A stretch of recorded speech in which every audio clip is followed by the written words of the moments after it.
বাংলাদেশে বিশেষ অর্থনৈতিক অঞ্চলে বিনিয়োগে আগ্রহী চীন, জাপান, ভারত, যুক্তরাষ্ট্র এবং সুইডেনের বিভিন্ন প্রতিষ্ঠান। এদিন বিদেশি উদ্যোক্তারা নারায়ণগঞ্জের ২৫০০-এ অর্থনৈতিক অঞ্চল পরিদর্শন শেষে বিনিয়োগের পরিবেশ নিয়ে সন্তুষ্টির কথা জানান। এ সময় বিভিন্ন ধাপে $15 মিলিয়ন বিনিয়োগের জন্য একাধিক প্লট বরাদ্দ নেয় সুইডিশ কোম্পানি।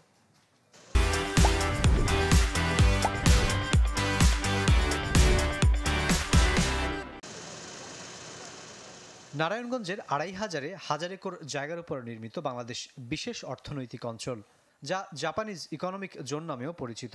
বিনিয়োগ সম্মেলনে যোগ দেয়া ৮টি দেশের ৪০ জনেরও বেশি প্রতিনিধি এদিন বিনিয়োগের সম্ভাব্যতা যাচাইয়ে যা পরিদর্শন করেন। শুরুতেই বিদেশিদের কাছে পুরো এলাকার চিত্র তুলে ধরেন বিএসইজির ব্যবস্থাপনা পরিচালক। আর বিনিয়োগের পরিবেশ ও সুবিধা নিয়ে নিজের সন্তুষ্টির কথা জানান সিঙ্গার বাংলাদেশের ব্যবস্থাপনা পরিচালক।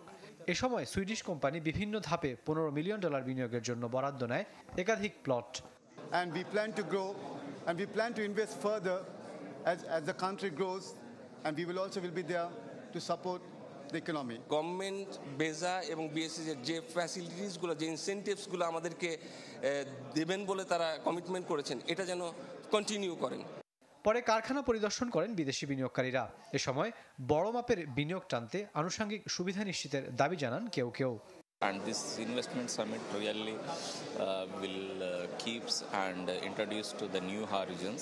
Actually, you don't have much promotion in China, but according to what I see, you are friendly people and the policies are good. It's a setup zone এবং there is a space এবং ফুল occupied হয়নি। এখানে investor easily invest করতে পারে।